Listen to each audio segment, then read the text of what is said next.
Now, we will keep those live visuals there. Let me just bring in Professor Ngubane. You've been listening to Spamanda describing what was happening there. We just wanted to give our viewers a sense of what the maidens are singing about. It is a sad occasion. It is a celebration as well of I guess one would say, Professor Haukele Ngubane, of the legacy of the departed king.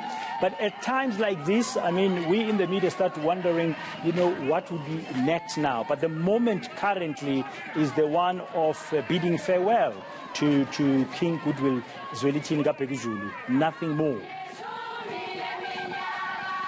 Absolutely, but then nothing more. People are going to come in big numbers to mourn the departed king of the Zulu nation, and the process has already started from the mortuary and is going ahead until the final resting place of His Majesty.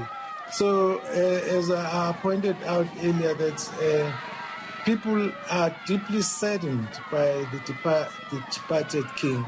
And at the same time, there is a little bit of excitement that we are here to bid farewell to our king, because there is a fear of the restrictions that are in place during this COVID pandemic. Now, Professor Ngubane, you've been very patient with us. You've stayed with us for a little bit longer, which we appreciate here this lunchtime on ENCA. But before I let you go, are there any parting thoughts from you? Because, I mean, many of us in the country are also learning a lot around this, the departing of Amazulu King Goodwill Zwelithini, the practices and the importance of certain rituals, despite that we're in the middle of a pandemic. And we can see for ourselves on the ground, Amabutho have come out in their numbers, the maidens are there, and we've got a crowd of local residents, onlookers also participating. And at the palace, where we'll be going shortly, my colleague Tuba Vilana is there. The streaming of people coming in to pay their respects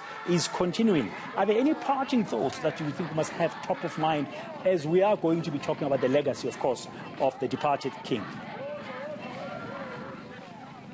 Brother, your line was not clear. What was the final question?